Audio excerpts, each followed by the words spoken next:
Gandang hapon po. For everything there is a season, a time for every matter under heaven, a time to be born, a time to die, a time to plant and a time to harvest, a time to kill and a time to heal, a time to break down and a time to build up. Ecclesiastes 3:1-3. Now is the time to build, the time to heal, the time to dream. With Pinoy at the helm and the vision of the tuwid na daan, I am confident that we are on the right path, that we are traveling in the right direction. Ginoong Pangulo, we have heard your report to the boss. Loud and clear ang report nyo kay boss. As an elected representative of your and our bosses, let me articulate a reply. Bilang halal na representante ng ating amo o boss, hayaan ninyo akong magpahayag ng damdamin ng ating mga boss. Ginoong Pangulo, maganda po ang inyong hangarin. Maganda ang mga plano na patunayan mo na ang inyong sinseridad. Ang hangad mo para sa malinis na administrasyon na maraming magagawa at marami nang nagawa. Bilang mga Pilipino, masaya kami at maari na kaming mangarap muli. Tapos na ang panahon ng mga abusadong naghahari-harian na mahilig sa wangwang at sa mga kurap. At yung mga natira pa na ayaw pang magbago, kalaban man o kakampi ng iyong administrasyon, bilang na ang mga araw nila. At dahil dito, kami ay nangangarap ng muli. Mangarap na harapin namin ang buhay na patas ang laban. Bilang iyong mga boss, hayaan mo kaming naman ang magpadama ng aming damdamin. Kami ang tinugurian niyong boss, ngunit ang aming asawa, mga magulang, kapatid at anak ay nasa ibang bansa dahil sa kawalan ng trabaho sa ating sariling bansa. Ang tawag sa kanila ay VIP or very important persons. Ngunit sa pag-alis nila, pag-uwi nila, ay hindi nila nararamdaman ang pagiging VIP. Sa bawat kilos, gusto pang patawan at mas taasan ang mga fees o babayarin. Kahit pondo sa programa para sa kanila, lumiliit pa. Maganda pakinggan ang VIP, ngunit Ginoong Pangulo, mukhang hindi pa ganito ang turing ng lahat sa kanila. Opo, gumaganda na ang sitwasyon at dumadami ang trabaho sa ating bansa. Ngunit hindi pa rin nagbabago ang sistema sa trabaho at sa negosyo para sa aming mga boss. Bagkus, pabor na pabor pa din sa mga boss na mayayaman. Ang mga oportunidad ay pinagkakait sa mga boss na mahihirap. Sa katotohanan, sa pagganda ng ekonomiya, ang mayaman lalo pang yumayaman. Ang mga mahirap, hindi pa rin masyado nagbago ang sitwasyon. Hindi tumaas ang sweldo, hindi tumaas ang kita. Yung ibang boss na mahirap, lalo pang humirap. Madami pa rin ang 5 months lang ang trabaho para hindi sila maregular. Maraming gusto magnegosyo, nakapag-training na at sawang-sawa na sa dami ng seminar. Ngunit walang puhunan, walang financing, walang mautangan. Dahil sa mga kamag-anak nating nagtatrabaho sa ibang bansa, madami tayong kababayan na kumikita, na may pangbili ng mga essential goods. Ngunit maisumbong ko lang po sa inyo, Mr. President, ang presyo ay pataas pa rin ng pataas. Buti pa ang dating Pangulo nakababa na sa pwesto, pero presyo ng bilihin hindi pa bumababa, pataas pa rin ng pataas. Mabuti pa ang dating Pangulo, sa paglaya nakita na niya ang kanyang pamilya at malaki pa rin ang kinikita nila. Kami pong mga boss, walang kita o hindi tumataas ang kita. Maganda ang pampatawid. Magandang pangpatawid ang conditional cash transfer. Magandang programa ito, nagpapasalamat po kami. Malaking bagay ito. Ngunit mas maganda kung kami ay magkakaroon ng matatag na trabaho o pagkakakitaan. Alam niyo po, Ginoong Pangulo, hindi likas sa amin ang hingi ng hingi. Sino po ba naman na tao ang gustong pirmi nakaasa sa iba? Ngunit wala pong mga trabaho, oportunidad kumita. Tulungan niyo kami, programang pangkabuhayan, negosyo at trabaho po, at hindi kayo magsisisi. Mabuti pa ang dating Pangulo, sa pinakamagandang ospital pumupunta, sa St. Luke's sa the Fort. May Tagaytay pa at alternatibong medisina. Kami po nakapila sa mga pampublikong ospital. May PhilHealth nga po kami, pero kulang pa ang mga gamit sa mga ospital. At mabigat pa rin ang aming share o antoka sa amin ng gastusin sa pagpapagamot. Hindi lang yon, marami sa amin wala pa rin coverage o hindi covered ng PhilHealth. Sana bilisan na ang pagpapatupad ng kabuuan ng no balance billing ng PhilHealth. Mga letrang BP, blood pressure, ER emergency room, SRO or standing room only, DOA, dead on arrival. Yan po ang mga alam namin na letra at kung anong ibig sabihin. Ano po ba ang ibig sabihin ng MRI? Ang ICU, ang CT scan. Bakit po pag private hospital, maganda? Pag pampubliko, kokonti maganda, karaniwan, pangit, o punong-puno, o hindi namin maabot. Para pong cellphone na parating nakapatay pag tinatawagan mo. Pag tinawagan mo, sasabihin, sorry, can't be reached. Sorry, hindi maabot. Tama po ba yon? Akala ko, kaya tinawag na pampubliko dahil para sa amin yon. Ginoong Pangulo, napanood niyo po ba ang opening ng Olympics? Sabi po kasi doon, walang bansa ang tatawagin na civilized kung hindi gagamutin ang tao dahil wala siyang pambayad. Sabi po sa opening ng Olympics, no country in this world can be called civilized if they refuse to treat people because of lack of resources or funds. Tayo ho ba pinariringgan nila? Kasi sa atin po, o nga, hindi ka tatanggihan ng ospital. Pero hindi ka naman gagamutin basta-basta. Kanya-kanya daw po ang dala ng gamot. Minsan, pati bulak at alkohol, kami pa ang bibili. O dapat bayad muna. Ang mahirap po, lalo na yung mga mahihirap na kailangan ng operasyon, waiting pa parati ho. Waiting habang wala pang pambayad. Waiting po, naghihintay, hindi po waiting. Iba pa pong issue yan. Paserve nyo po ang pampublikong ospital. Minsan nga po, sa awa ng mga doktor, sila na nag-aabono ng pambiling gamot at ibang mga kailangan namin. Sa ating mga paralan, dumadami na po ang classrooms at nakukumpleto na po ang libro. Hindi na rin po bawal mag-jingle ang aming mga anak. Dumadami na rin po ang mga CR sa mga paaralan. Ngunit totoo ba ho na sa mga private schools ay merong computers, projectors, may art classes, may music program ho, may widescreen at meron din pong tinatawag na tablets? Ano po ba yung tablets? Yung po ba yung paracetamol? Kami po, sumasakit din ang ulo at minsan nilalagnat kami. Bakit po kami walang tablets? Maaari po bang taas-taasan na namin ang aming pangarap? Total, nagpapautang na tayo sa IMF para sa Europa. Wow, creditor na po tayo. Astig, di ba? Baka pwede pong hingin natin, tulad ng Europa na siyang pinapautang na natin ngayon, maging world-class ang ating mga klinik, ospital at mga paaralan. Pwede bang mangarap kami mga boss na dumating ang araw na sasabihin ng aming mga anak, Tatay, Nanay, ayaw namin sa private school.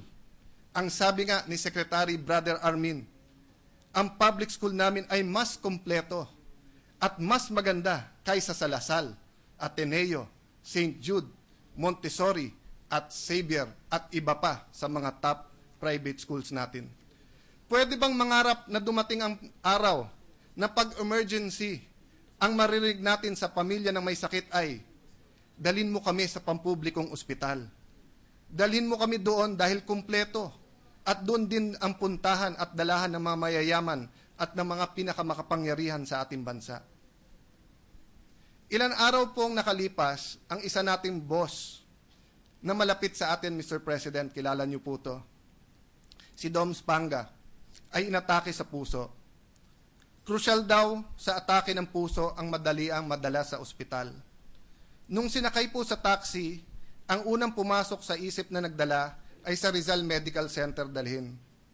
Ngunit malayo po sa aming lugar ang RMC.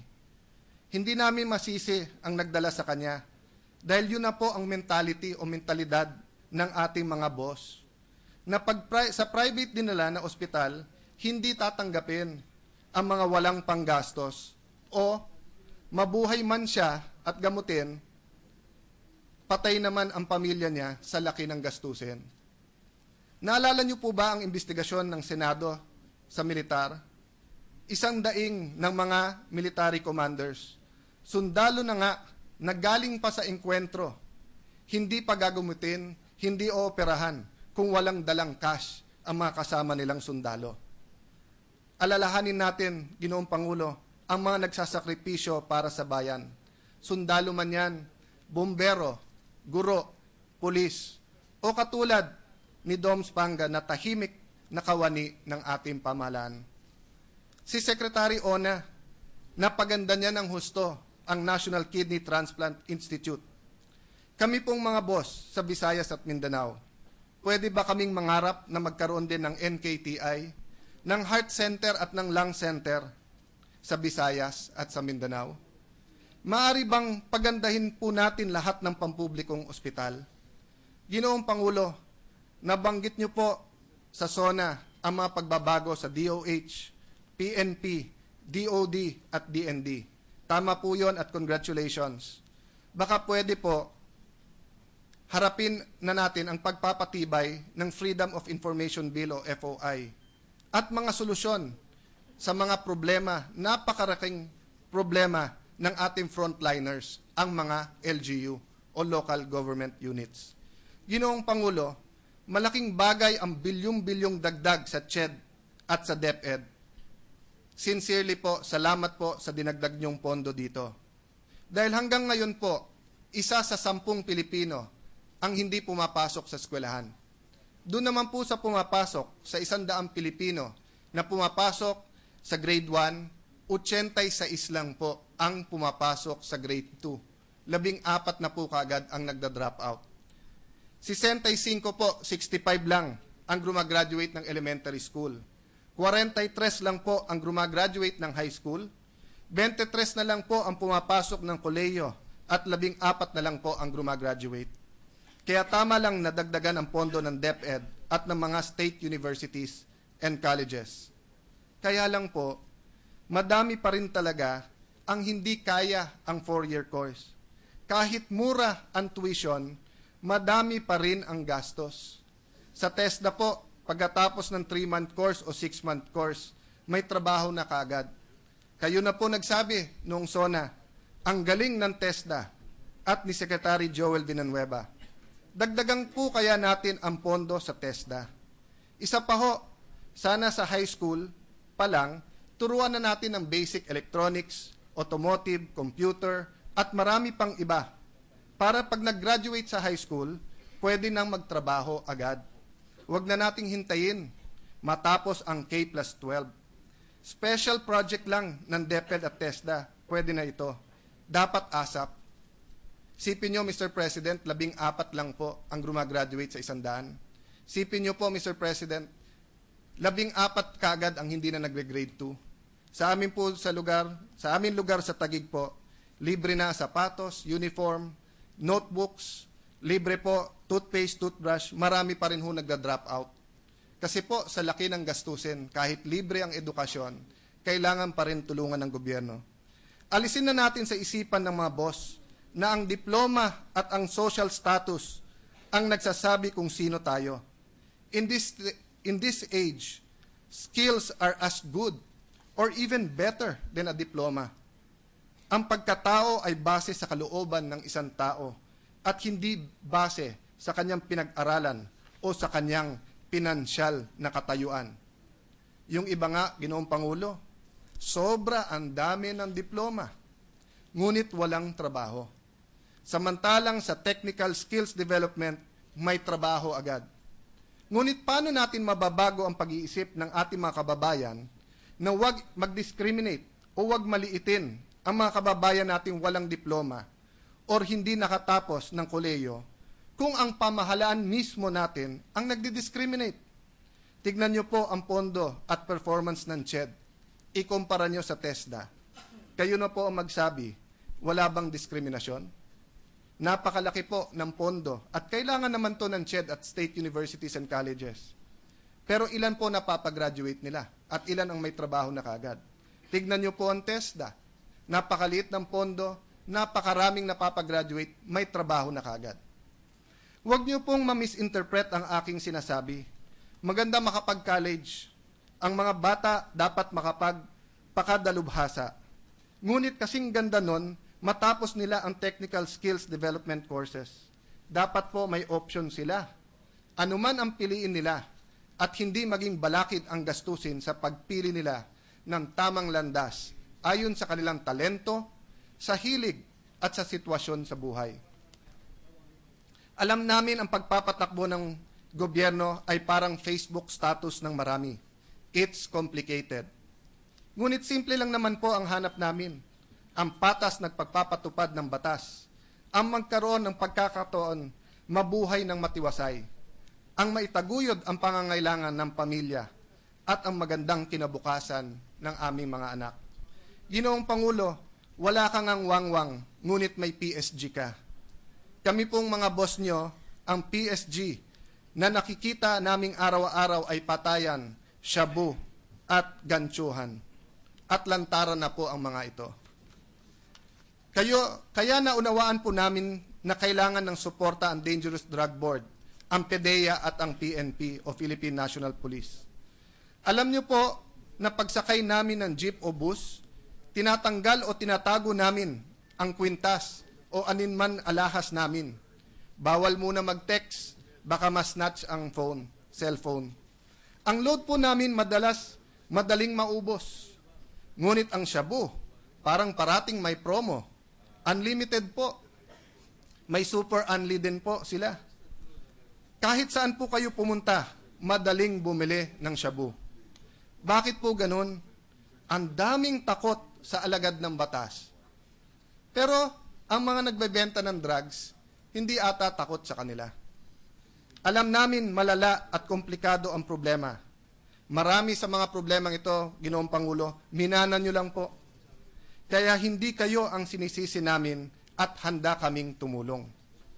Yung namang sa media, Ginoong Pangulo, mga kasama natin sa media, huwag nyo na masyadong indahin. Talagang may kakulitan sila. Pero yun naman po ang trabaho nila. Madami kasi talagang abusado sa pamahalaan at maganda sa demokrasya na may nagpapaalala, may nangungulit.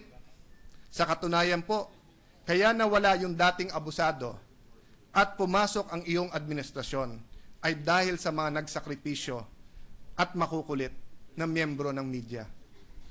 Napabilib mo kaming mga boss, Ginoong Pangulo, na tunay kang reformistang Pangulo. Ituloy-tuloy mo na. Handa kaming tumulong, Ginoong Pangulo. Kawawa naman po kayo kung pasan nyo lahat ng problema ng bansa. Hindi nyo naman dapat kargo ang lahat ng ito. Leader ka namin at kaming mga boss ay followers mo din. Handa kaming tumulong. Anong klase kaming boss kung wala kaming malasakit sa aming sarili at sa aming inambayan? Tukahan mo kami, ayos lang. Sabi nga ng doktor sa mata, 2020 daw, perfect vision. Tama-tama, mula 2013 hanggang 2020, 7 taon, pwede tayong mag-ambisyon ng perfect vision para sa Pilipinas sa 2020. Pamilya man, komunidad, barangay, syudad, probinsya, o mga NGO at asosasyon, magsama-sama tayo. Gumawa tayo ng plano at programang maiangat ang bawat pamilyang Pilipino at ang ating bansa. Pangarapin natin lahat ang Pilipinas 2020. Sa tulong at patnubay ng may kapal, gusto ng mga boss gumising sa taong 2020 na nangunguna na ang Pilipinas at ang Pilipino. Taas-taasan na natin ang ating pangarap, Ginoong Pangulo.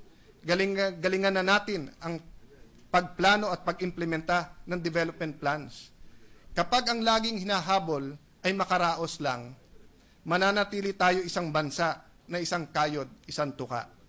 Malinaw ang dapat gawin para malayo ang ating mararating. Dapat mayangat ang kabuhayan ng bawat Pilipino. Dapat maisaayos ang presyo, trabaho at kita ng ating mga kababayan. Dapat dumami ang trabaho, sistema para magkanegosyo ang gusto magkanegosyo.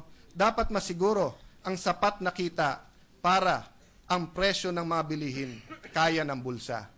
Tutukan natin magkatrabaho at negosyo ang bawat Pilipino. Tutukan natin magkaroon sila ng magandang kita. Tutukan natin ang presyo ng bilihin. Sa malinaw na plano, mas maraming tutulong, mas sigurado ang asenso. Alam namin 2 taon pa lang kayo, Ginoong Pangulo. We just met you, ika nga. But you got our number. May tiwala kami sa iyo. Call me, maybe.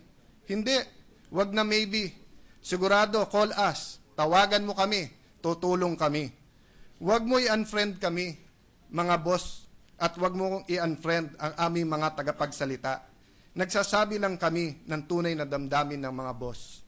Mahal ka namin, kaya ituloy-tuloy na natin ang partnership ng Administrasyon Aquino at ng mga boss. Ito na ang panahon na mangarap, panahon na magkaisa, panahon ng Pilipino.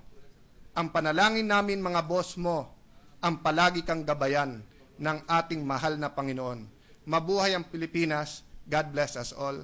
Magandang hapon. Maraming salamat po.